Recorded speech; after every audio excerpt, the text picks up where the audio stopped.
everyone, Stryker here, back with more. Gonna be reacting to or watching along with no. So you're watching Casual Geographic. He's got pretty good makes good videos about like animals and stuff like that. He makes it easy to digest in a more modern sense. But I saw the thumbnail about otters. Now, I think you mentioned before, like otters kind of get like the cute pass, the cute and cuddly, so people overlook certain things. I'm curious to know what he has to say about the cute and cuddly otters. This is the exact moment right before a sea lion grabbed and dragged a little girl off a fisherman's wharf off British Columbia. Thankfully, she was immediately rescued and mostly unharmed, but given a small parting gift of a small superficial bite Ooh. wound and a trip to the hospital to be treated for seal finger, which surely No. wasn't fun. This situation turned out a lot better than it could have been, but it's only a symptom of a much larger problem. This is the skull of a polar bear, the largest land predator on Earth, and an instant health bar above your head when you see one. This is the skull of the mercifully extinct short-faced bear, and this is the skull of a spotted hyena, a predatory laugh track with jaws that can chew through an elephant's leg. Nobody with people that actually care about them would ever walk willingly into the strike range of one of these animals. Sure. The problem is I lied. That is not a bear. Oh. That is the internal headpiece of a stellar sea lion. Here's a quick video for the uninitiated. No It's probably one of those things, if I had to guess what he's gonna say, it's probably one of those things where, especially over in California, they're so used to people, and people are so used to them that you kind of get a little bit too relaxed around each other, and then it's just gonna take one incident like that.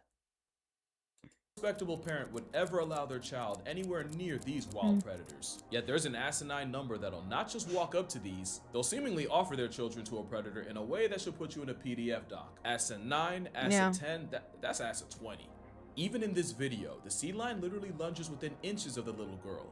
Yet no one gains a sense of urgency until it triggers an Amber Alert. Moral of the story, treat sea lions the way you would a grizzly bear, because if you look at the skull, they're already halfway there. Wow. Sea lions got their name for one main reason. But you see, sea lions be lying and actually lie on the dog side of Order Carnivora. Right there next to the bears of Ursidae and the weasel crashouts mustelids. Beach bears have decided to do the land thing part-time. Think of that every time someone calls one a sea puppy. They give bear in the face and bear in the waist, and I'm talking about their diet. Don't think they only eat fish, they'll straight up run down penguins. They'll unscrew the heads off of seagulls like bottle caps. I've seen them do it. They'll rip the throats out of sharks and eat them. Don't think that relationship is one-sided. There's whatever disrespect is this picture, and they'll even resort to flipper friendly fire, as South American sea lions have mauled and eaten baby elephant seals. And some adult elephant seals will stalk and eat baby sea lions. And there's even seals that will eat other seals. And the same way you have land bears pulling up for a piece of our garbage, in some places like Chile, you have sea lions spawning at fish markets for free eats. And if you live here, a panhandling pinniped is as common to you as a deer, fox, or raccoon. But this can also lead to turf wars between the city slicking sea lions and packs of stray dogs. I don't think I've ever seen sea lions like that before. Y'all call them sea dogs. Maybe y'all need to see them next to dogs to realize Gulf grizzlies are not a joke.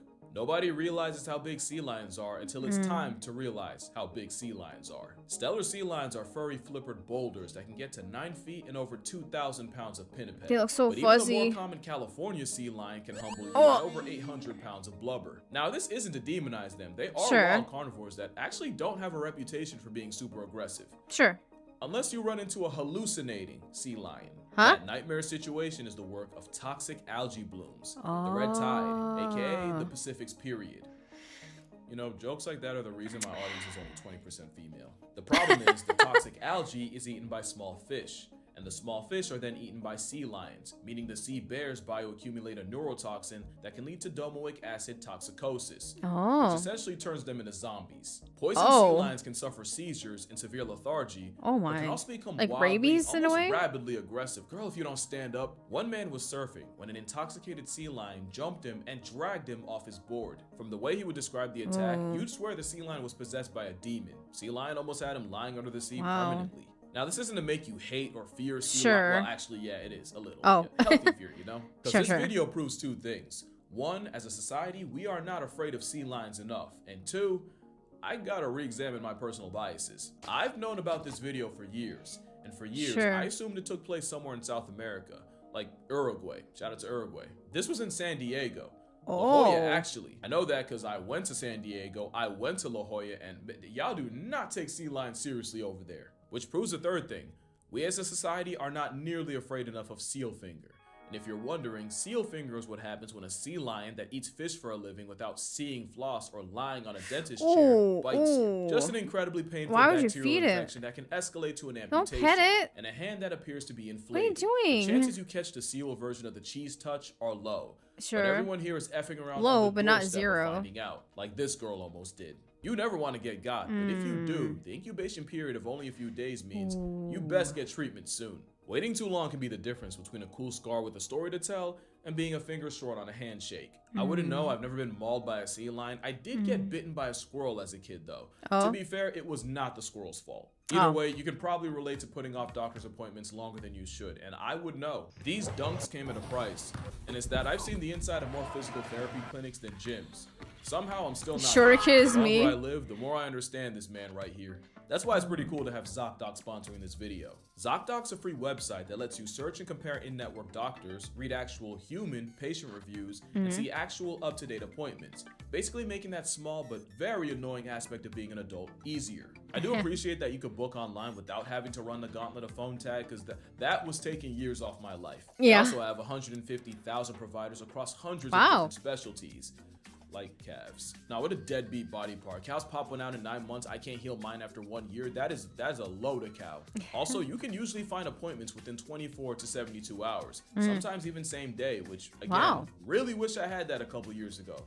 Probably wouldn't have walked around with a torn ACL for 2 years. I'm not exactly happy about having to constantly book appointments, but the only way through it is to do it. And ZocDoc does go a long way in making the most tedious part of making appointments easier. And if you'd also like to lower your mental barrier of entry, you can hit the link in the description or go to ZocDoc.com/casualgeographic. Shout out to ZocDoc for sponsoring this video and for making taking care of your health that much easier. There is an even easier way though, because not doing this would have cost you absolutely nothing. Instead, you're negotiating custody with a wild carnivore. Now, mentioning their size, eyes, and predatory pastimes wasn't to make you hate them.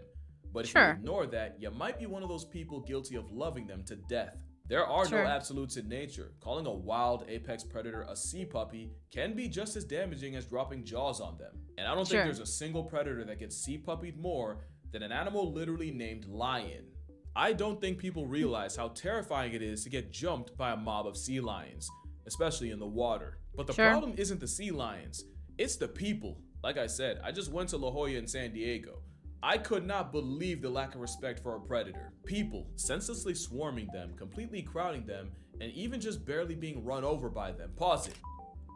If an animal with sea in its name charges you, I do not think retreating into the water is the best use of your mental faculties. This was an insane image. One, because I do not think these people realize they are within striking range of an animal that could literally drown them.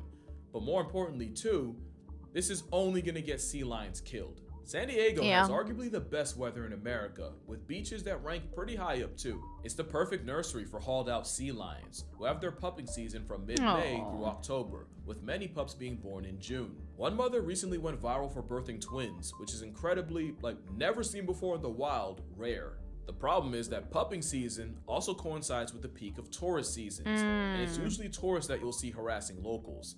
And this has had devastating consequences. Just this year, out of the 20 sea lion pups born at La Jolla Cove, 9 have already died, with many showing signs of starvation due to abandonment. When people crowd a mother sea lion for pictures, it doesn't just cause unnecessary stress to an animal that should be at rest. It can force the mother into a decision: either stay in a stressful, potentially life-threatening situation, or bail on her baby. It sounds messed up, but in an evolutionary sense, you can always make another baby. Now, should you die, your baby go, and so does your baby-making career. It's why marsupials like kangaroos and quokkas will straight up eject their offspring as a last resort. The problem is that last resort often leads to sea lion pups starving to death for a picture you could have just taken from further away with a zoom.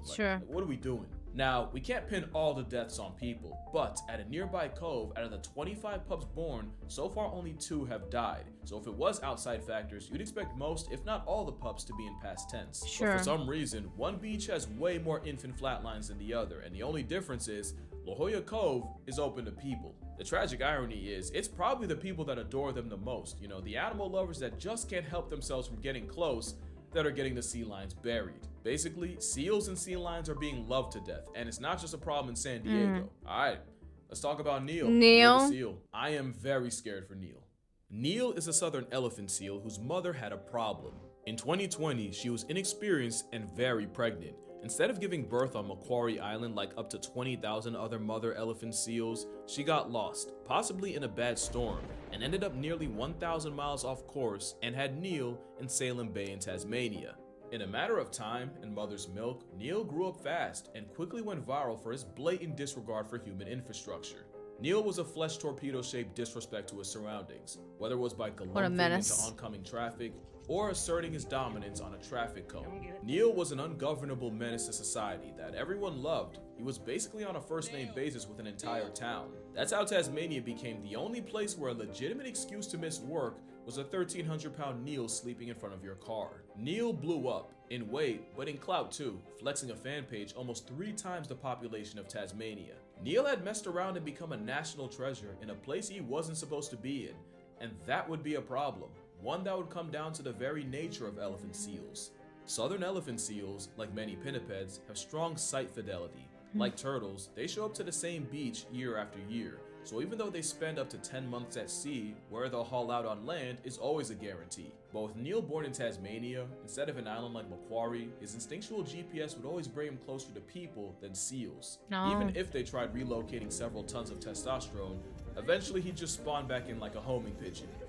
Which leads to the second problem. Southern elephant seals aren't just the biggest seals, they're by far the tankiest carnivorans. The stellar sea lions from before can weigh 2,500 pounds. The walruses can peak at 4,000, but a peak elephant seal can break the scales at nearly 9,000 pounds. That's crazy. Males use that boat to get into violently bloody sledgehammer matches for females. I thought walruses were bigger. Neilness makes sense.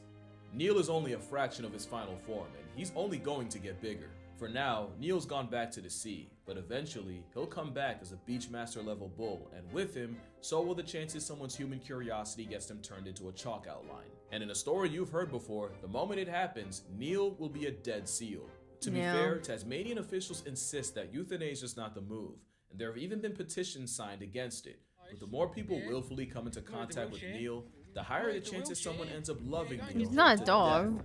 It wouldn't be the first time. We've played these games before, and it ended with an execution.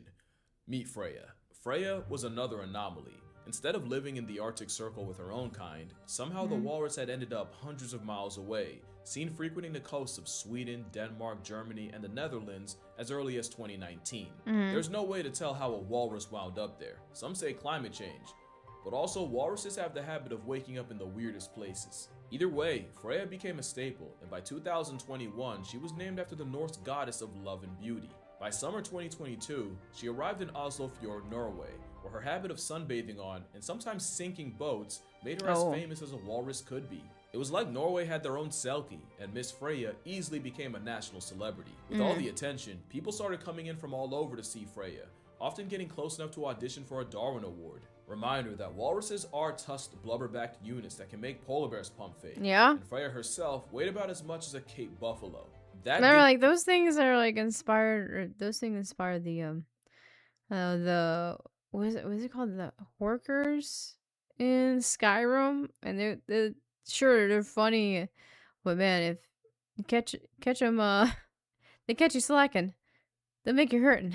Stop people from getting within tusk range, and Freya didn't make it any easier, as she'd gotten comfortable enough with people to start actively approaching them. Walruses are hyper-intelligent and highly social, and instead of being part of a herd hundreds of thousands strong, Freya was left to seek out humans. Seeing where this could go, the Norwegian Directorate of Fisheries issued out several warnings, but of course, we wouldn't be talking about it if they'd listened. It didn't get better, in fact, somehow it got worse. People would continue swarming Freya, would get into the water to swim with Freya, Why? and at one point some started pelting stuff at Freya. Even after Freya started lashing out and even chased a woman into the water, obviously nobody listened. To make it worse, relocation wasn't really an option, mainly because the process of tranquilizing a 600-kilogram animal would legitimately risk drowning her. Freya had become the unmovable object to the growing public's unstoppable force. The situation was untenable, and it was only a matter of time before someone's lack of preservation got them killed. Walruses aren't known to be aggressive, but their size has made them hazards by nature, with one incident in 2016 where a selfie-taking tourist was drowned by one. On August 12, 2022, the Directorate issued its final warning, pleading with the public.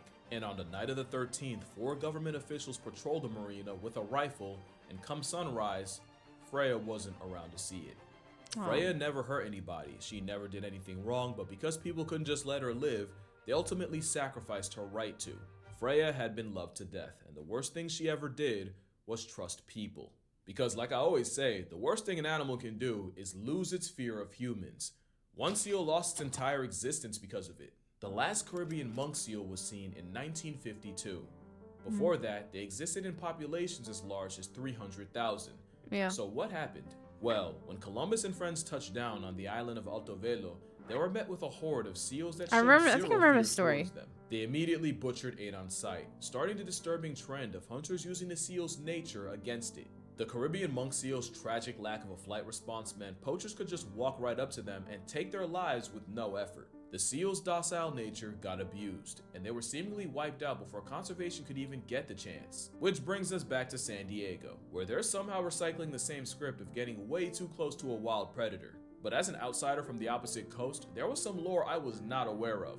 In 1931, philanthropist Ellen Browning Scripps sought to create a small sheltered beach where children could play and swim in the waves while safe from the infamous Pacific rip currents. The issue started when the children's pool of La Jolla became a sanctuary not for kids, but for resting harbor seals who started having pups there. By 2009, there were 200-something seals, and San Diego started closing down the beaches temporarily during their pupping season. That pissed a lot of people off. The beach was made for kids. People had grown up playing on that beach, and to be fair, they were there first. It was their right. That was the kind of stuff people were saying. Along with lobbying for the city council to remove the seals.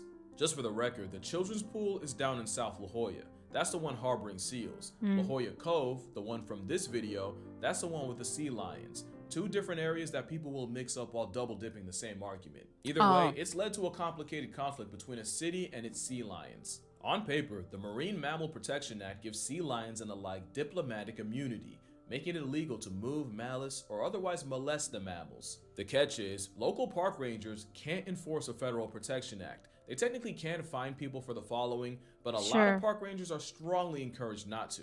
The most they can do is yell at adult toddlers. Also, there are signs, but signs are as useful as a bicycle to a fish when 20% of the population is illiterate. I can't read.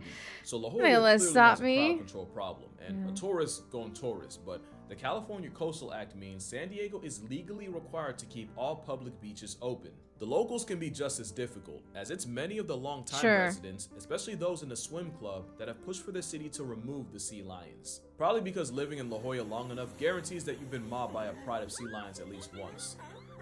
That and the smell. To be fair, as someone who's been to La Jolla, you smell the cove 10 minutes before you get to the cove. I don't know if it was the pelicans or the sea lions, but it's definitely the kind of smell you taste in your eyes. It's so offensive that the city revealed plans to spray an odor abatement on the cliffs to reduce the smell.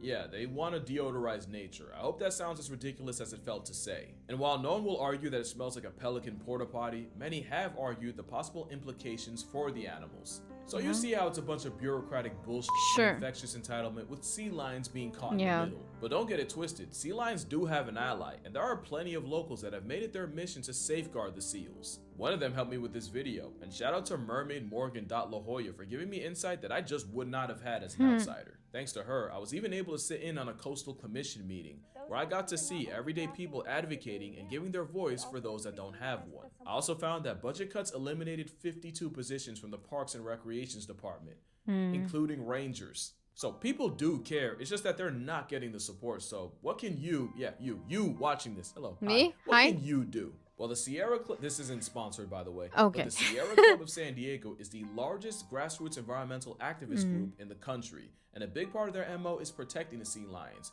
I'm going to be donating to them, link in the description if you'd like to as well. You can also use their link to contact higher ups in San Diego to further apply pressure. And if you're a local, bring back public shaming. If you see someone next to a sea lion, you Yeah. 100% have my blessing to be annoying about it. And if you can't do that, snitch.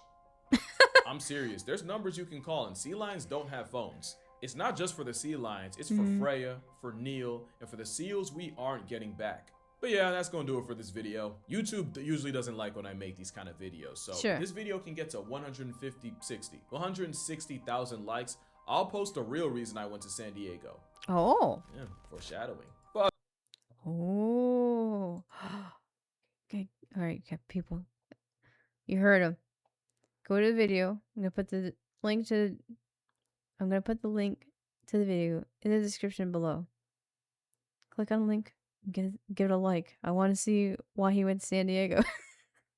I'm just nosy. Anyways, that was I knew a little bit about the